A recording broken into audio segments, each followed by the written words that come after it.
Hello, everybody. Welcome back to the B Movie Brothers with your hosts, Chris Gear and Brendan Gear. Today, we're going to be reviewing Piranhaconda. So, just to give you the gist of the story, Piranhaconda is a movie about a professor who goes in with a research team into the jungle. He finds, along with his team, a bunch of eggs, and he actually takes one of the eggs, but then they are confronted by the Piranhaconda, which is a snake piranha hybrid, obviously. You know, it's in the name. It's huge, yellow, and it's got nasty teeth.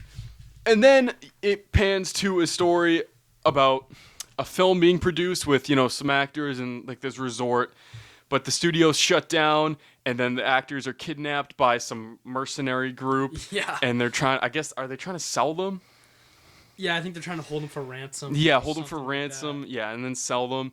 And then they want to get the egg back to humanity, but they end up just killing the Piranhaconda. So it's wild. So just to get into the review, I'll start off. So I gave casting a 0.4. I mean, Yeah. Michael Madsen's in the movie, Yeah. but his delivery of the lines are so, I mean, I don't want to say garbage, but it's so like corny because he just talks like how you think a professor would talk, like the evolutionary the evolutionary pattern of this animal is crazy. It's hungry. It's gonna eat. Yeah. And it just felt so just bland to me. So I gave it a 0.4. I mean, they put together a decent crew, but I guess we'll get more into like that later. It doesn't make sense now, but I'll talk about it more later. So what did you give casting? Yeah, I gave it a 0.5, so it was right above you. Mainly for the same reason. I mean, Michael Madsen, you can't really overlook him in terms of B-movie actors, because I mean, he's been in a lot of B-movies. I mean, Quentin Tarantino's directed 9 movies, and he's been in 4 or 5. I think he's been in 5 of them. So he's been in more than half of Quentin Tarantino's movies, which is kind of a big deal. Yeah. I mean, it looked like he kind of just like read right off the paper before he hopped on camera, so it was a little robotic.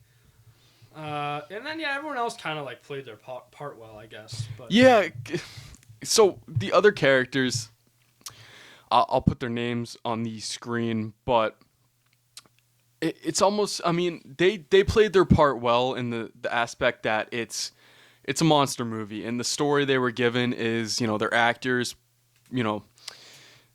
they're in a movie, and the studio gets shut down. So it's funny. Like I talked about it with Sharknado. If they followed a story or a plot like that, like the guy's an actor, and then they're filming a movie in L.A. Yeah. And there's a shark tornado, that would have been a fun story. So I think they played their parts well with the story they were given. Like they're actors, and there's a huge Piranhaconda running around, but that's a good. So what did you give casting? 0.5. 0.5. Okay, but that's a good segue into the next category, story. So I gave story a 0.4 because it's a fun story. Like, okay, like they're acting in a movie, and then there's this other researcher who finds this beast, and then the studio gets shut down, and then they're captured by mercenaries. So it's like actors in this scenario, like low budget actors. Yeah. So it's a fun story, and actually tricks you in the beginning. It tricks you when the woman's running through the woods or the jungle rather, and then there's like the psycho killer, and it tricks you. But then it shows how it's actually just a movie being made, and it's like, oh, okay. Yeah, I gave story the same. I think it's pretty cool how there's kind of 2 different stories going on. Yeah, I think at the beginning, the professor, researcher, or whatever he is, flies in, and then that's when you first see him. His whole crew gets killed like right away, which, I mean, you're kind of introduced to the monster like right off the bat. Yeah, just right. Off rip, the Piranhaconda's there. Yeah. And then it's kind of cool because at the end, they all kind of like band together. And like all the actors in the movie that haven't been killed yet, obviously, are like there. Yeah. And they all have to like escape the 2 snake. There's also 2 monsters too. Yeah. It starts off as one, and then another one just kind of like appears. Yeah. But it's kind of cool how all the stories intersect, and then like only a few of them make it out alive. Yeah. Right. Yeah. Definitely. And So you gave story a 0.4 as well. Yeah. Okay. So effects. So I gave effects a 0.3 because so the Piranhaconda, it looks terrible. I mean, it looks like it was just it's completely CGI, obviously, but it doesn't interact with the environment at all. Like when it's moving around, nothing moves. No trees or leaves move, and then when it attacks someone, it just like there's no like rubber model they tried to use to like kind of put them on the person. It's just swipe, gone, eaten, and then when there's blood on or when someone's supposed to be bloody, they put just a blood effect on the side of the screen, and it's like, really? That's the best you could do? Like, you can't get some fake blood? But there are some parts where the effects are decent. There's a part where the guy's shooting at the actor in the pond, and the gun looks realistic, and then the splashes of water. Yeah. And then when the woman's leg is cut off, they did okay with her leg, half off. Yeah.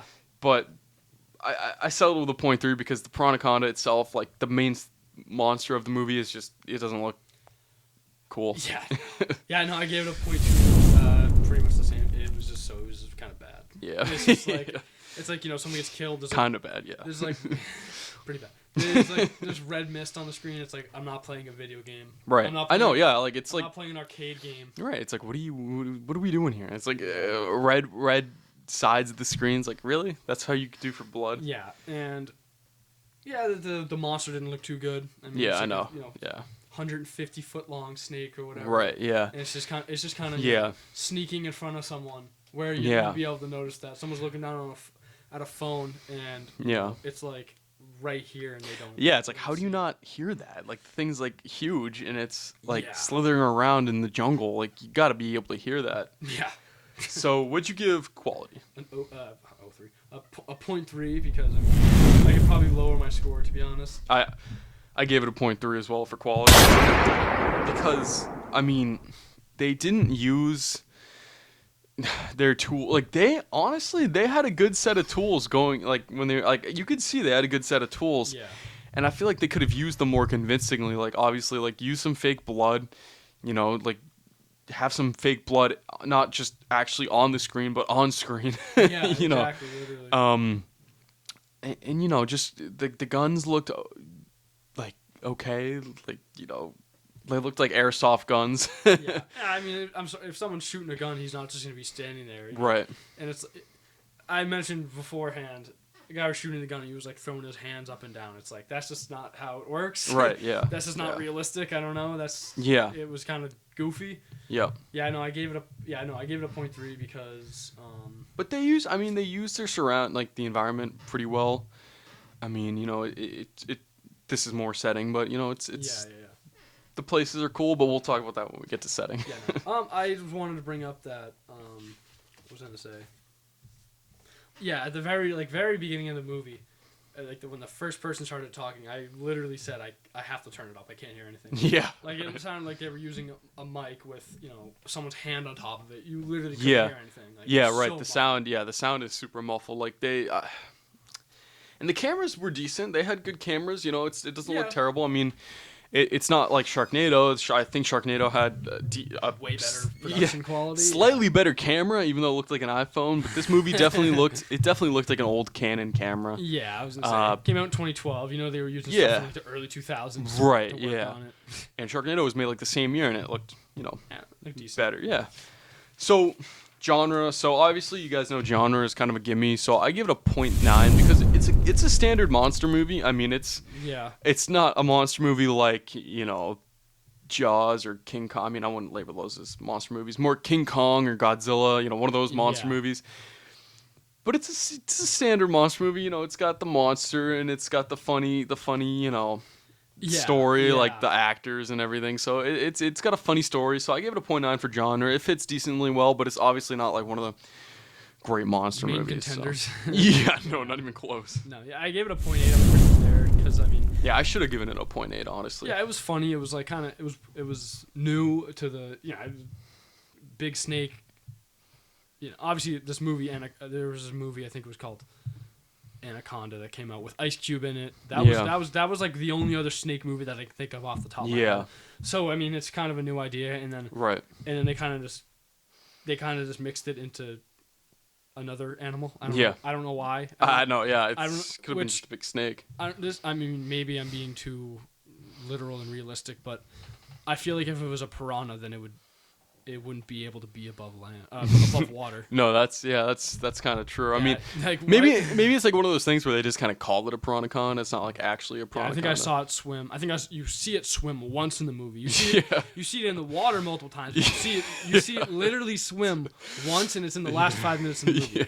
So I mean, it's kind of like it's complete. Yeah. So I mean, 0.9, 0.8, they're fair scores. I would have given it a 0.8, maybe a 0.7 because honestly, a 0.9 seems a little high because it's obviously not one of the greats. But I guess that's more overall. So a 0.8, 0.9, that's fitting. Yeah. So setting, would you give setting? I gave it a 0.8 because I personally feel like it's kind of hard to mess up a setting like that because it's like.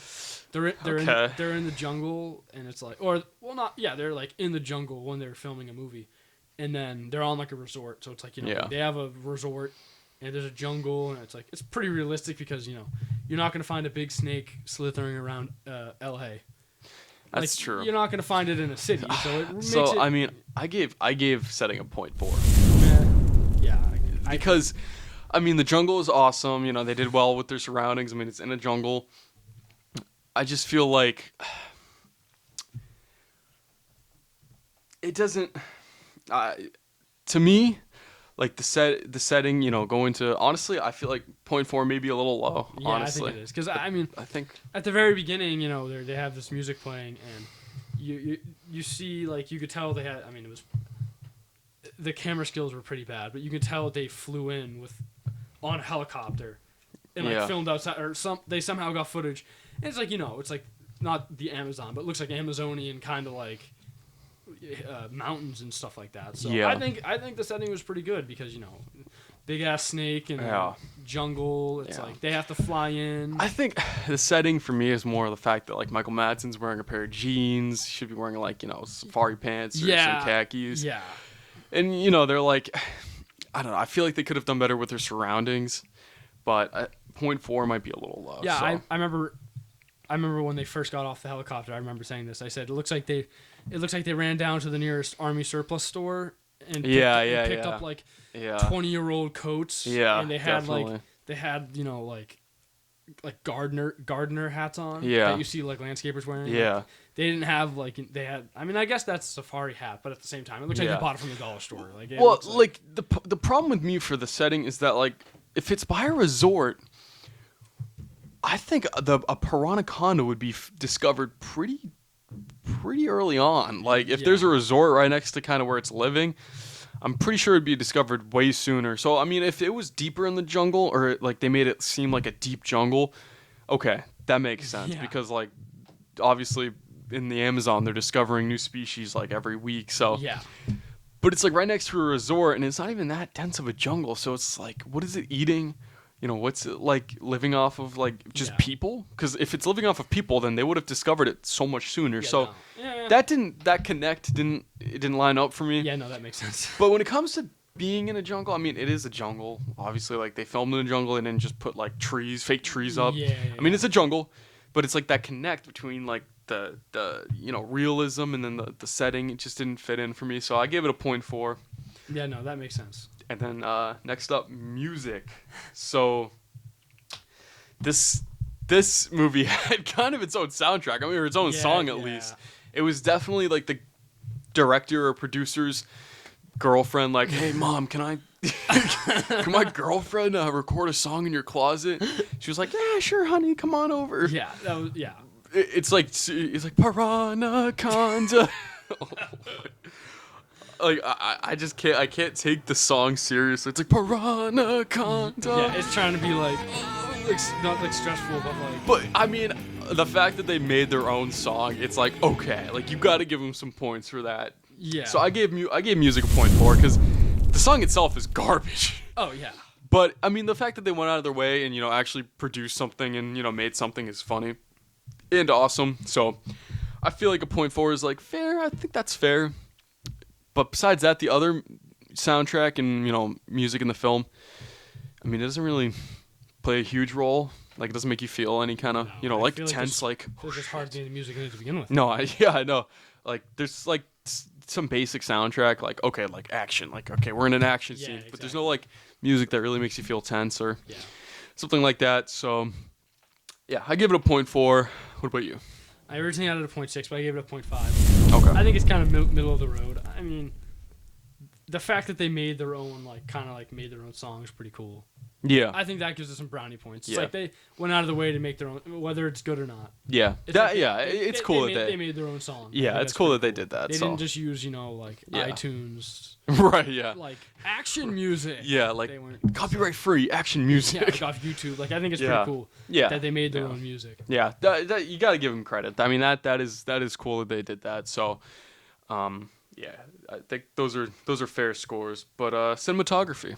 So I gave cinematography a 0.3 because they did a okay job with the camera angles. I mean, it's not like Sharknado where it was switching cameras like every 0.3 seconds. So they did okay in that regard. But it's nothing special. There's no like they didn't do anything special with the camera work. They didn't make you, they didn't foreshadow or, do anything special with the camera work. So 0.3 is where I'm sitting at. Just basic cinematography. Just, me.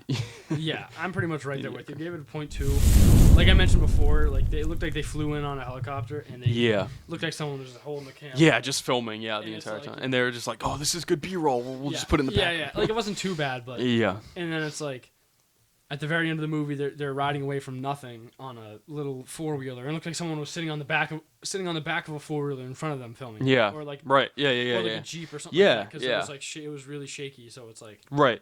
It was just kind of like bad, but like during the movie, it was steady. It was fine. Whatever, right. Yeah, it's not like horrible, but it's basic. It doesn't deserve deserve any too much credit. No. So would you give script? Script I gave a 0.3 because I thought one part of the script that stands out was one of the actors in the movie they're filming says this is the last low budget movie I'll ever be in. Yeah, like they definitely acknowledged that it was gonna be a bad movie. We looked at each other during that after you said that we were like, oh really? Yeah. That's a lie. Yeah, so it's pretty funny that they added that. So they give them credit for that. But I gave it a 0.2, so pretty similar score. Yeah. So it's nothing special. It's pretty garbage. It's just a B movie script. It's pretty basic, nothing special. So I feel like 0.3, 0.2 is fair. 0.3 is probably giving them good credit because it's funny. It's tiny bit clever, but like again, when Michael Madsen's talking about the evolutionary path that this thing took, it's like you're just saying things you think a professor would say, not So he didn't do anything special with the script. None of the actors really kind of went off script, improvised it all. So pretty, standard stuff, but garbage because it's, the lines were just written poorly. Yeah. Like I think the girl at the end of the movie says something like, "Not after our first date," or something like that. Wasn't a good first date. It ends off pretty. Pretty cheap. Yeah, the guy's hitting on the girl the whole movie. Yeah. Like, so what? So yeah, I give it a 0.1. Or 0.2 rather, but performance. So I gave performance, and take this one with a grain of salt until we probably try to change it. I gave performance a 0.1 because you got to go out of your way to find this movie. Like we had to find this movie by really going out of our way. Yeah. To find it, like we were looking for, movies to watch. So you really got to go out of your way to find this one. And I mean, you can't, it's not, they didn't promote it or anything. It's just, it's. Yeah, no, I didn't even rate it. I kind of forgot to rate it just because it's like. Yeah. I guess I could give it a 0.1, but like, this thing didn't even make it. This thing didn't even make it onto DVD. No. Back in 2012, like it didn't even make it onto. It just stayed on like Netflix or whatever. Yeah, like whatever stream. Like what even on Netflix? Like I don't think so. It just it was just like made and not on. Yeah, it was just kind of made. It was just made. Like someone had it on their hard drive and they were like, "Oh, I mean, like I can submit this to Roku or I can submit this to Peacock and just put it on there." So they just submitted it or whatever. But so yeah, I mean, I don't even know what it was on. So 0.1 is probably the best you can give it. If I can't, exactly. Yeah. So overall, this movie for me gets a 3.7, which honestly I think is a little high. I said before we started recording that 2.6 to 3 range is kind of where a safe spot for this movie. Yeah. I went a little high, 3.7, just because of, I mean, it is a monster movie. You know, it's a standard monster movie. Again, it's nothing special, but if you're looking to, have some fun, kill some time, it's a good movie to sit down and watch. It's only an hour and a half, so it's not going to take up too much of your time, but it's cool to sit down and watch. Again, standard monster movie, nothing special. Like, it's not one of the King Kongs or Godzillas, but it's the Piranhaconda, so. Yeah, I mean, I just because I changed my score a little bit, I think I was at a 4 now. It's a little bit below that, so it's probably the same thing. Maybe a little too high. It was like a straight 4, and then it was like a 4 point, or then I was like a 3 point whatever. Yeah, I mean, hour and a half. I was saying before we even started watching it that an hour and a half seems to be pretty much like the most and like the minimum amount of time at the same time for a bad movie. Yeah, it's like the standard length for a like that half hour movie, is like the 15 minutes in the beginning where it's explaining the story. Yeah. And then the 15 minutes at the end when they're wrapping it up, and then the hour in between is pretty much all the stupid the stupid story that doesn't do anything. Yeah. Yeah, so an hour and a half's like that sweet spot for exactly. Yeah, for like the B movie, length. Because it's not anything above 2 anything above 2 hours or even closing in on 2 hours, it's like, okay, like this is it's taking itself way too serious. Exactly. Like I feel like anything less than an hour isn't a movie. Right, yeah. Anything less like an hour into an hour and a half, like that's, I guess, the range. Yeah, like an hour is like a Netflix episode. Yeah, exactly. Or, like a Breaking Bad episode or something. 15 minutes, an hour and a half is like where you want to be. I mean, a lot of the movies, like I think Sharknado was like exactly like an hour and a half last time. It was like an hour and 32 minutes. Right. And it's like this one was an hour and a half. So it seems like that. I'm predicting, because we honestly haven't paid attention to how long some of the movies are, that more of the movies we watch are probably going to be an hour and a half. Yeah. So, we might eat our own words. Yeah, so 3.7 and then... Like I said, I didn't tally mine up.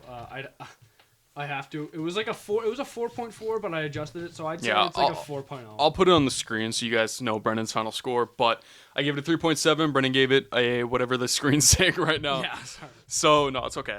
But yeah, so it's a decent. It's like it's a B movie. It's a monster movie. It's fun to sit down and watch. Friday night time killer. You know what I mean? Yeah, exactly. Like you can probably watch, this one along with maybe something else. Like what we're gonna do for. Our next episode is talk about Reservoir Dogs because Michael Madsen was in this movie. Yeah. And it's one of the best movies he was ever in. Yeah, right. So yeah. So contrast to what we have been doing recently. Right.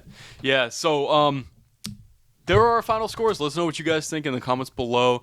Let us know what you gave this.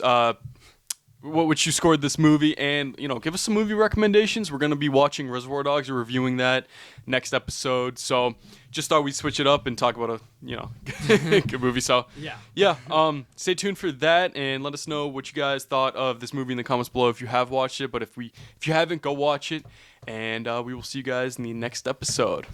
Bye.